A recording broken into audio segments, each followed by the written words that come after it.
Olá, tudo bem? O assunto dessa nossa microaula é o poeta gaúcho Mário Quintana, que é um poeta muito bom, mas não é tão estudado quanto os outros grandes nomes que vieram da época do modernismo. Mário Quintana tem obras excelentes e uma poética bastante original, bastante própria, né? Com uma forma de fazer poesia que é toda dele. O Mário Quintana nasceu em Alegrete, em 1906, no Rio Grande do Sul, e faleceu em Porto Alegre em 1994. Ele escreveu para jornais gaúchos, aqui eu coloquei jornais de gaúchos, mas na verdade são jornais gaúchos, obviamente são de gaúchos também, eles que faziam os jornais, mas o importante é entender que eram os jornais de maior circulação no Rio Grande do Sul. Ele fez traduções para a Editora Globo. Começou escrevendo sonetos, depois partiu para outras formas poéticas, ganhou muita projeção com o tempo, conforme se tornou conhecido fora do Rio Grande do Sul. Durante algum tempo ele foi conhecido mais localmente, era um poeta gaúcho muito considerado. Depois, aos poucos, ele foi sendo reconhecido fora do estado e pelo Brasil em geral. Ele foi, em geral, influenciado pelos simbolistas e, em particular, pelo Antônio Nobre. Chega a dedicar alguns poemas ao Antônio Nobre, que é um poeta português que escreveu o livro Só. O Rua dos Cataventos é o primeiro livro dele, em 1940, que já traz, nessa época, sonetos que incorporam novidades de estilo. Então, são sonetos, têm a forma clássica dos sonetos, mas já trazem algumas inovações, algumas características que serão próprias do estilo do Mário Quintana. Depois, em 1946, ele escreve Canções, que é outro livro de poemas, que esse já é mais aberto a informações da vanguarda modernista. Então aqui ele vai variar um pouco mais de formas, vai adotar algumas novidades, alguns procedimentos que acabam ficando marcantes para ele, né? Por exemplo, os versos brancos, versos livres, as misturas de tom e de temáticas, no sentido de tons mais elevados e menos elevados, o grave, o dramático com o humorístico, e também temas em geral ligados ao ilógico e ao absurdo. Então, muito da poesia do Mário Quintana tem esse lance surpreendente, esse apelo àquilo que é inesperado e aquilo que é onírico, que remete para a atmosfera de sonhos, para a atmosfera de fantasias, para a atmosfera de imaginação. Sapato Florido, que é um livro de 1948, já é um livro que vai trazer experimentações de poemas em prosa, que é outro rumo de inovação que o Mário Quintana vai tomar. E o Aprendiz de Feiticeiro, de 1950, é visto aqui, nós estamos nos baseando no que diz o Celso Pedro Luft, no Dicionário de Literatura Portuguesa e Brasileira. Ele é visto como o auge da evolução do Mário Quintana. Então ele estaria aí na maturidade poética, com pleno domínio técnico e com esse efeito que é descrito aqui como mágico nos versos. Na verdade, a poesia do Mário Quintana nos remete a uma certa atmosfera que nos parece mesmo uma atmosfera de enlevo, de surpresa e, nesse sentido, de magia, como a gente colocou aqui entre aspas. Muito bem. Quais são as características do Mário Quintana, segundo o Celso Pedro Luft? Então, são várias, ele cita uma série delas. A poesia do Mário Quintana é marcada por um humanismo, uma atenção à condição humana e aos dramas e às particularidades dessa condição, desse sentir o mundo pelo homem. Ele é aparentemente simples, mas ele não é nada simples. Aqui o Luft vai descrever como uma simplicidade difícil, ou seja, ele tem condição de ser compreendido com certa tranquilidade pelo vocabulário e tudo, mas o que ele está dizendo ali é sempre algo que está remetendo a uma outra percepção, que está te chamando para determinadas imagens e determinados jogos entre as palavras que não são nada simples. Ele sempre aborda ternura, melancolia, intimismo, misticismo e ironia. Trabalha também com uma certa nostalgia da infância e da pureza. Alguns poemas remetem à infância e remetem a momentos puros da vida como um local de apreciação do poeta. Como já foi citado, ele usa nesses poemas visões surrealistas, oníricas, fantásticas. O material verbal do Mário Quintana costuma ser econômico, ou seja, não é muito verborrágico, mas, embora seja econômico, é muito eficiente na produção daquilo que ele quer trazer como poesia, na construção dessa atmosfera e nessa explosão de percepções que ele traz, misturando palavras, misturando conceitos, trabalhando com sons. Os símbolos e termos que ele usa na poesia são polissêmicos, então estão sempre remetendo a mais de uma coisa, a mais de um sentido. Tem um forte trabalho também com a sugestão, especialmente a sugestão sonora. Daí um pouco aquilo que ele bebeu dos simbolistas, que eram muito voltados para a sugestão sonora nos poemas. Outras características também apontadas pelo Celso Perluft são o animismo, ou seja, essa tendência de transformar coisas inanimadas em coisas animadas, em coisas que falam e se comportam como seres humanos, e a prosopopeia, que é essa tendência de trazer animais também, seres vivos, parecidos com nos poemas parecidos, que eles se tornam parecidos com os seres humanos. Muito bem. Vamos apresentar um poema justamente chamado O Poema, que é do Aprendiz de Feiticeiro, muito bonito, que é mais ou menos assim. Um poema como um gole d'água bebido no escuro, como um pobre animal palpitando ferido, como pequenina moeda de prata perdida para sempre na floresta noturna. Um poema sem outra angústia que a sua misteriosa condição de poema, triste, solitário, único, ferido de mortal beleza. Aqui ele está trazendo uma certa poética, um certo modo de falar do poema, talvez não do poema em absoluto, porque ele começa com um poema, ou seja, um determinado poema, você tem um especificador ali no artigo, mas o ferido de mortal beleza, a ideia desse poema ferido de mortal beleza, é a ideia de que ele traz uma determinada percepção de mundo, um determinado recorte da realidade, um recorte da experiência do poeta de mundo, ou da experiência desse eu lírico de mundo. E como é que é esse recorte? Então você vai ver várias palavras que vão remeter a como esse poema é, como esse poema deve ser. Então você tem vários comos, né? Você tem um poema sem outra angústia, que é a sua misteriosa condição de poema. E aí você tem 4 adjetivos: triste, solitário, único, ferido, e um adjunto recetivo do ferido, que é ferido de mortal beleza. Ferido por mortal beleza.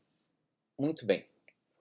Se nós pegarmos esse poema do Quintana, nós vamos ver que os termos que são comparados ao poema são termos que não são de experiências que nos pareçam grandes, imensas, extremamente importantes ou extremamente diferenciadas.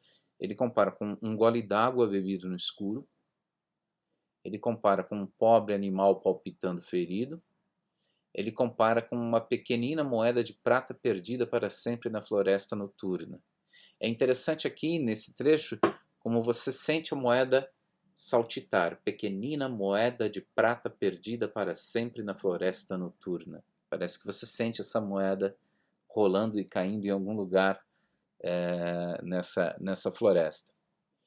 Então são situações da experiência de vida, são talvez algumas preocupações, alguns sentimentos, algumas atmosferas que ele está trazendo, mas não estão ligadas à vida das grandes ações ou dos grandes movimentos, né? São movimentos menores, são movimentos mais restritos, então restrito à pessoa que bebe água no escuro, um animal especificamente palpitando ferido, uma moedinha que foi perdida na floresta, e aí ele completa essa ideia com o quarto verso, que diz que é um poema sem outra angústia que a sua misteriosa condição de poema. Ele simplesmente está dizendo alguma coisa, está trazendo essa condição de poema, é algo que foi a condição de poema aqui, a gente pode interpretar de várias maneiras, mas a condição de poema que é a condição de expressar de uma determinada maneira considerada poética determinados conteúdos da realidade. E aqui me parece que ele diz que o poema não teria outra angústia que a sua misteriosa condição de poema. Como esses fatos pequenos não têm outras consequências ou outras grandezas que não eles em si. Né? O gole d'água bebido no escuro, o animal palpitando ferido, a moeda de prata perdida na floresta, são coisas que passam ou coisas que não trazem uma dimensão de relevância do ponto de vista filosófico ou do ponto de vista mais amplo das relações entre as pessoas, das políticas, das coisas mais importantes. Então, ele está falando de aspectos mais banais, aspectos menos presentes, menos, a gente poderia dizer, menos tematizáveis por poemas que procurassem trazer um discurso de um tom mais elevado. Né? É um tom menos elevado, na verdade é um tema menos elevado. E aí ele diz, triste, solitário, único. Triste, solitário, único. Ferido de mortal beleza. Então aqui me parece que o Mário Quintana está dizendo, está falando um pouco da poética dele mesmo, embora ele se refira a um poema especificamente, como se ele dissesse assim, bom, talvez um poema desse fosse legal, talvez um poema que conseguisse captar nessas coisas miúdas, nessas coisas pequenas, uma beleza, uma atmosfera, uma percepção única, uma percepção particular, né? E que o poema em si tivesse esse caráter mesmo de ser particular, único e bem ajustado a essa temática que está sendo produzida. É bem interessante que os 4 primeiros versos são bem longos, e depois você tem uma sequência de 3 versos com uma palavra só e um último verso com 4 palavras. É bastante curioso como você tem uma primeira parte do poema explicativa sobre o poema, um corte, quando se diz um poema sem outra angústia que sua misteriosa condição de poema, e aí adjetivos colocados como versos isoladamente até o ferido de mortal beleza. Então você tem um secamento dessa torrente de palavras explicativas que vem antes, como se nesse momento, quando o poeta conseguisse explicar o poema a si mesmo, ele já soubesse como fazer e aplicasse essa concisão àquilo que ele estava tentando propor como poética. Bom, esse é um dos poemas que a gente ia ver, o outro é Obsessão do Mar Oceano, um belíssimo poema. Vou andando feliz pelas ruas sem nome, que vento bom sopra do mar oceano. Meu amor eu nem sei como se chama, nem sei se é muito longe o mar oceano, mas há vasos cobertos de conchinhas sobre as mesas e moças nas janelas com brincos e pulseiras de coral. Búzios calçando portas, caravelas, sonhando imóveis sobre velhos pianos. Nisto, na vitrina do brick, o teu sorriso, Antinous, e eu me lembrei do pobre imperador Adriano, de sua alma perdida e vaga na neblina. Mas como sopra o vento sobre o mar oceano, se eu morresse amanhã, só deixaria uma caixa de música, uma bússola, um mapa figurado, uns poemas cheios de beleza única de estarem inconclusos.